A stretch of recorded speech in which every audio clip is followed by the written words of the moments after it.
Welcome to Paint Ed. PCA provides painting contractors with connections they need to grow their business.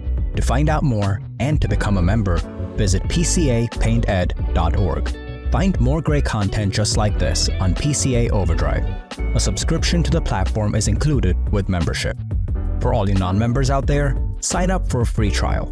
PCA Overdrive is available on the App Store and Google Play.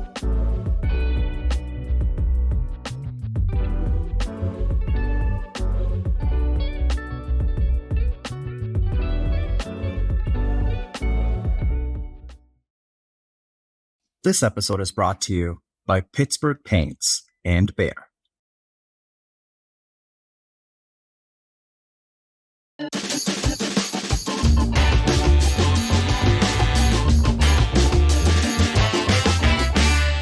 Welcome to another episode of Quick Hits brought to you by Rollout Marketing.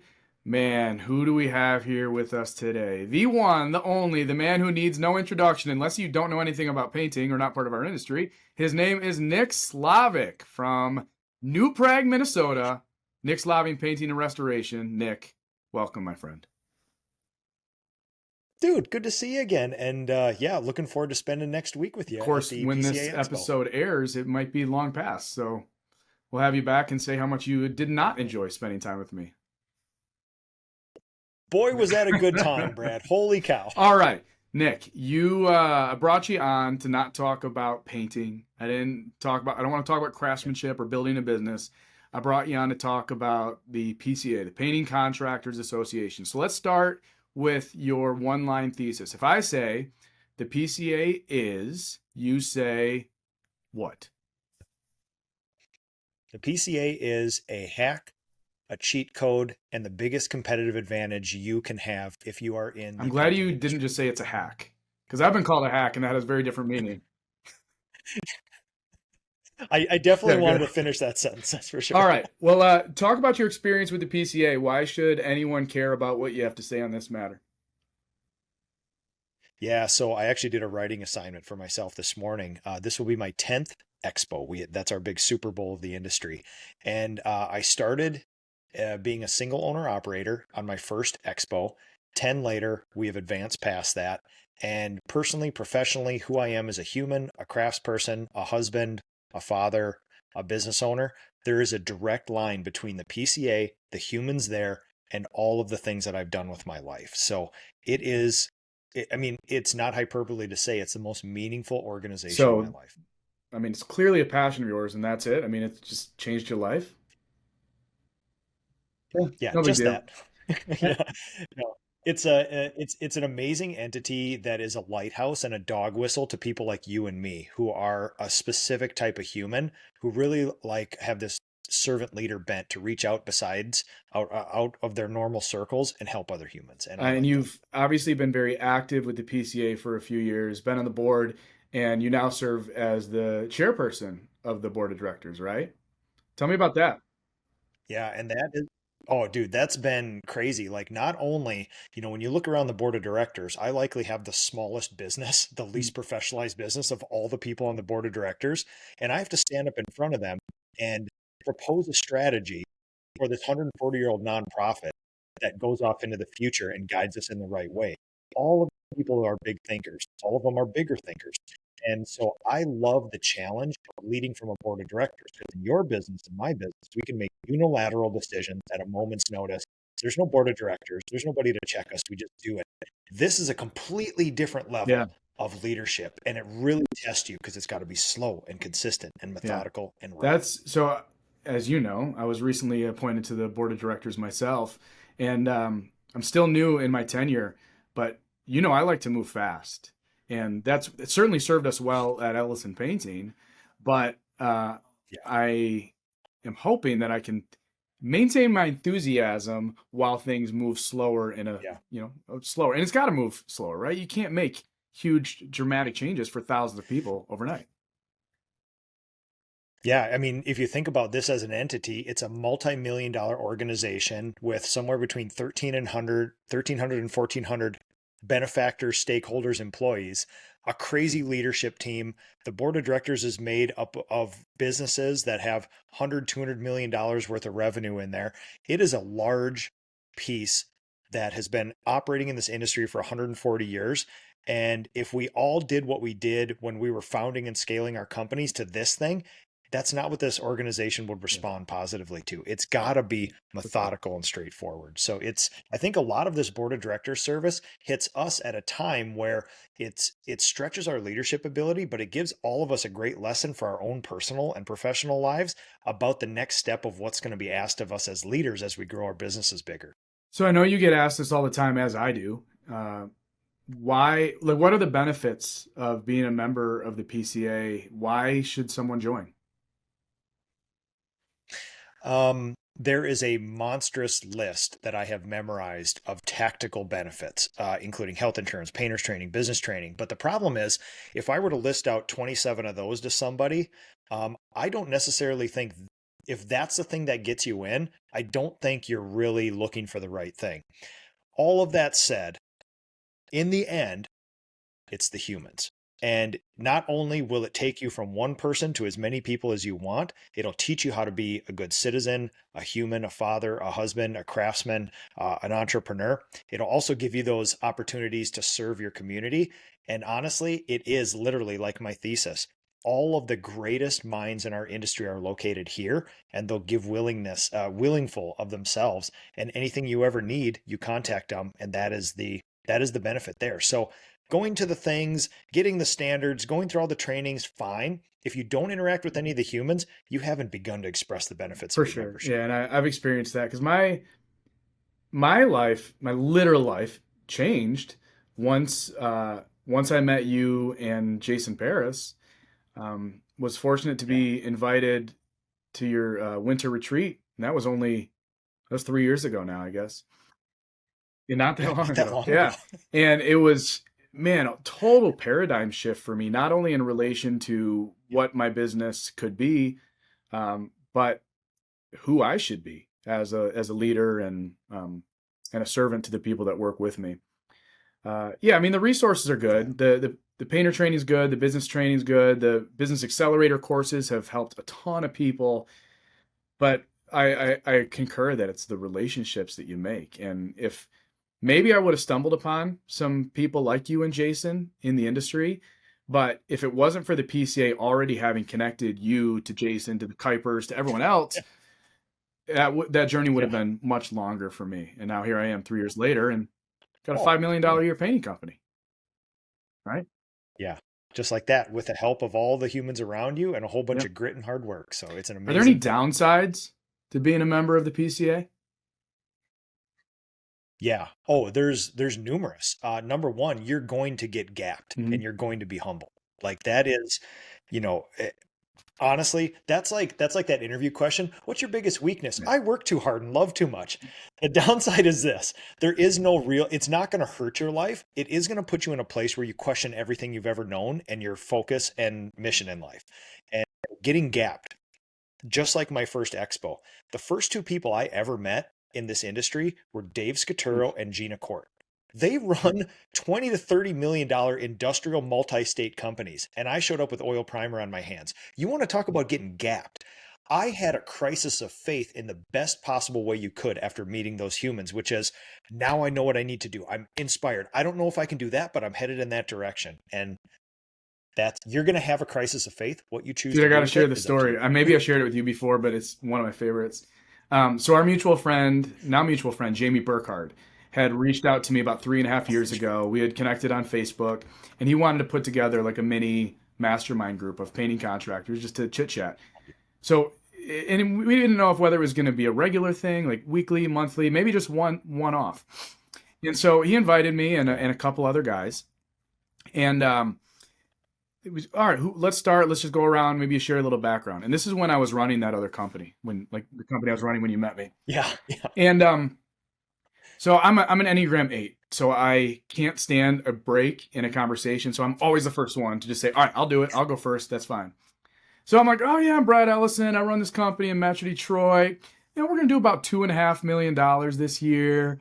It's really, nice sized company, really successful. And I thought that $2.5 million was the peak of residential painting in the U.S. Yeah. Take a seat, everybody. You're talking to a millionaire here. And then the next guy chimes in. Hey, I'm Jason Paris. I formed Paris Painting up in Minneapolis.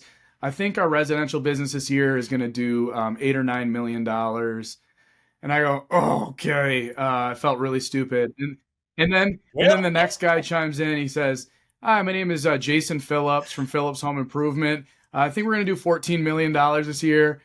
And I was like, holy smokes. And that was the first moment where I really realized the opportunity in the industry. And like Jason Paris, Jason Phillips, why were they so willing to get on some stinking Zoom call with me and Jamie Burkhardt, who we're no one, still are? It's because they believe in the mission of professionalizing the industry and giving back, right? So that you can say it's a downside to get gapped, but for me to get gapped in that moment was exactly what I needed. Oh gosh, what an amazing experience. For the right person, it's great, but I'm going to be very honest with you. There's been some expos where I've been at where there's been some people I've known from the industry. They sit through a talk and I can see their face turn white, and then they don't show up to the rest of the expo. Now, this only happened a few times that I've witnessed. I've seen some people go back home and decide to get out of this industry after that. And now I don't even think that's bad. I think that accelerated their decision making on that stuff. But what a great thing to know. It's better to know than to just toil for 10 years and this and that. So again, I think the PCA is full of people who love getting gapped, and will certainly call out the ones who don't or support them. Any other downsides? I mean, there is quite a bit of raging parties at these events, a person can get very enthusiastic at these things. And especially, I'm new to the industry. I'm new to the PCA. I'm new to the expo. There's 1,000 of these people here. Sherwin and Benjamin Moore have free brown liquor flowing all night. All the food I can eat. There's music. There's friends. Temper yourself, my friends. There's plenty to go around, and you don't need to go crazy. So it's moderation. See, the other thing is, if you join the PCA, there's a certain level of accountability at that point. There's now, guess what? The PCA has standards of how you should paint and how you should run a business. And if you're gonna carry that proud member of the PCA, you better be ready to step your game up and follow through on those standards. Yep. And interestingly enough, you've been introduced to our policies and bylaws, and there's actually a written code of ethics for all members. And I doubt everybody, like our iPhone agreement, I doubt everyone has read every one of them, but it's one of those things. Now that I was in the PCA, there's a difference between like coaches and mentors. Coaches is somebody you pay to do some stuff for you. A mentor, I believe, is somebody who, if you let them down, you'd be super sad. The PCA and all the members have gone past like just other members. If I let the people in the PCA down, I would be super sad because I think they would think less of me. And that's a great accountability system. What types of events does the PCA put on? Yeah. So I proposed a strategy a couple years ago to capitalize on the enthusiasm and love of in-person events, right? We've been dabbling with some events. We've had some great success. We just organized them. There's 4 ancillary events, and then our big Super Bowl, the Expo. Women in Paint, Spanish, residential, and commercial. There are definitely other offshoots. We have a craftsmanship forum and things like that, but we concentrated our effort into that. And with Women in Paint, Spanish, commercial, and residential, we've created a whole other expo. We get about 1,000, 1,200 people at Expo. We get about 1,000, 1,200 people at these other ancillary events, different locations, different focuses, especially with the Spanish. It's in a different language. And so it just attracts a different demo, and it lets people connect in a different way. I wrote about this morning in my one-page weekly, but there's a difference between a connection, an acquaintance, and a friend. And we started off as a connection on Facebook, right? All of a sudden we started chatting. We started actually talking about marketing. I was walking around my farm on the phone when we were talking about marketing strategies to grow our business. You shared some really insightful information on direct mail, which we had never tried before. Absolutely. And then we met in person Mhm. and then we became friends. So that pipeline of connection to acquaintance to friend can only be done with the PCA and in person. So these events, they have changed my life. And this isn't, hey, let's get some more humans together and drive some more revenue and drive some more influence for the PCA. This is like, if we can get 200 people together, Spanish speakers in Texas, those are potentially 200 lives that are changed, and every one of those humans are worth Are fighting there for. any opportunities to connect in person besides traveling cross country for one of these big events? Oh, absolutely. So, you were one of the people who were really impactful with Mhm. spreading the gathering group sort of thing. Jason and I started the first one ever here about 5, 6, 7 years ago, Gathering of Minnesota Painters. You and Brandon Pierpont took that under your wing and spread to about 27, probably nearly 30 different gathering groups across the United States. So, one example is Minnesota, hyperlocal. We meet 4 times a year. We get together with 100 different contractors from Minnesota, hyper local at all of these facilities. So there are hyper local events, 27 groups meeting 4 times a year. That's 100 potential events all over the country that are going Brilliant. on Yeah, outside of this. I've had a lot of fun with the Gathering of Michigan Painters. I mean, we just copied what you guys did. I think we have like 600 members maybe now. Uh, and so we meet in person 3 times a year, and then the fourth time we encourage everyone to go to Expo. And I'm looking forward. We're gonna have a Oh, huge nice. Michigan contingent this year. Um, the Probably not bigger than I'm Minnesota, but waiting it'll for the probably be report good, back right? from Jill and Jessica to see how close it is. I wasn't gonna bring it up unless I knew we were Oh, but winning. we have a member list, so this will be solved with We data, will not solve it. feelings. So How many members are there in the PCA?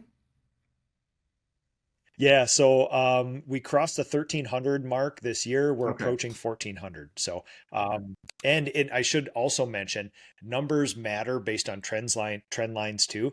In the last 2 years, we have never seen an increase in members like we have. It's been 30 years since we've seen any amount of this increase of members, and it's due to all the servant leaders So out there that's all getting good. stuff And done. being kind of on the inside, I understand like how big those numbers are. But there are something crazy like 300,000 painting companies in the US. Why do we only have 13 or 1400 members? Perspective. You could say that we are complete failures for only touching a Hmm. fraction of 1%. I would always say compared to what? There general contractors in the US, there are 745,000. And the largest general contractors trade group, the Association of General Contractors, they're the big boys. They've been around for 100 years, nonprofit, things like that. They got 6,500 members. That's 0.8 of 1% of that.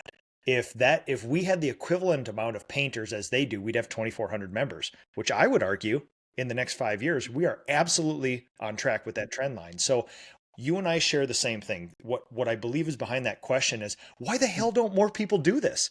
I agree. I would say that we went through a complete renovation of the PCA. We changed the name, we changed the brand, we changed the board of directors, we changed the executive director, we changed all the staff, we changed the mission, we changed the education, and that's been the last 8 years. And now we get to actually put some traction to the ground and get moving. And the membership is actually following that along. We didn't know what would happen this soon. The membership is on a trend line up and to the right Yeah, there's sooner this than we always thought. this interesting dichotomy when it comes to like the professionalization of the industry and painters. You would know about this better than I because you've been in the industry for much longer. Was used to be Yeah, very combative, competitive, certainly not collaborative. probably Probably still is, is. but we're seeing a change in that, right? And I think that's what's stirring the increase in membership in the PCA because before it's like if I start a painting company and I find the secret and the PCA has changed my business and changed my life, why would I want to tell all the other painters in the area about it? Because I want to take advantage of being the only one, right? But guys like you and me Yeah, and many of our friends understand that competition happens at the bottom, collaboration happens at the top. I love the term that you and Jason use, cooperation. And I practice that here cooperation. locally with guys like Nick Kelly, who's he is a direct competitor of mine. We bid on the same jobs, but Yeah, he's also, Jason's a yeah, direct but competitor he's of a mine. great friend. And I would much rather bid against Nick Kelly and Elite Paint than some friggin' chuck in the truck. And so I want to get the word out. I want every painter in Michigan to be a member of the PCA, because if we're all doing better, we all do better. We can all charge more, and the people that really are unprofessionalized and behind, way behind in the game, they become an afterthought, right? Yep. We need a critical mass of professionals so that the majority of estimates a homeowner can get will be professionalized. Because right now, 1 out of 10 or half of 0.5 of 10 estimates are actually maybe a professional estimate. So we seem like the outlier. If 6 out of 10 are professional, all of a sudden that guy who says you buy the paint for me and pay me cash, you'd be like, oh, I feel uncomfortable here. So, what's next for the PCA in the coming years? What do you think we can expect? Yeah, so there's sexy things and unsexy things. The sexy things are continuing to put the pedal down on these in-person events and just rocking them through the moon. The unsexy things are all the stuff that you and me are going to do on the board of directors. All this kind of like, I don't want to call it drudgery, but it's a lot of like, we have massive investments, millions of dollars worth of money invested into the best education in the industry, in almost every home service industry. Now we need to get serious. The next big initiative we're going to do is an education alignment initiative, where we take a multi-year approach to taking all the resources in the industry and aligning them. So just like marketing, we could mass market or we could hyper focus, and every marketing dollar could actually earn us more. What we want to do is every education dollar and every education hour needs to be more focused, and it needs to have a through line, and it needs to be for everybody in the industry, even our employees, leadership teams, entrepreneurs, single owner operators. We need to discover where the gaps are. We need to fill them, and we need to make this even more robust than it is now. So there's going to be many things behind the scenes over the next bunch of years nobody will see. The outward expression of this will be, if you thought the education couldn't get any better, hold my beer. Can't wait to see it. Can't wait to help develop it with you. Yeah. You're going to be a huge part of it. Listen, I got 1 more year of eligibility, then I'm going to sit back and be the right hand to whoever's the next chair. You got to do all the heavy lifting over the next couple of years. So. Got it. All right. So one of the things we like to do on the show, Nick, is I want to leave my listeners with a takeaway, something that they can do today. So what is one thing that our listeners should do today in light of this conversation? Go to the PCA website, look up our events.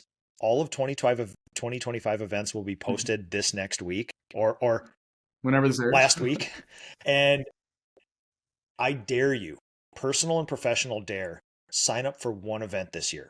Find your gathering group, find one of these big things, women, Spanish, residential, commercial. Just go to one of these events. And if you don't feel that your life has changed, I'll give you my email address. You personally email me and I got questions for you. So personal and professional dare. You will spend $2,800 on a sprayer and sit there and pose with it and take a picture and put it on social media about how proud you were to spend to get this toy. It's going to cost you $1,000 to go to Expo to get in for a ticket. That is, you can't buy a sprayer, a good sprayer for that. This is going to be the best investment you could ever do in your life. Show up to an in-person event. Nick, thanks for joining me. Appreciate you, and I appreciate our friendship. And I will either see you at Expo or it was great to see you there. Oh my God, can you believe what Jason Paris did last week at Expo? Oh my gosh, that's amazing. All right, buddy. Talk to you soon.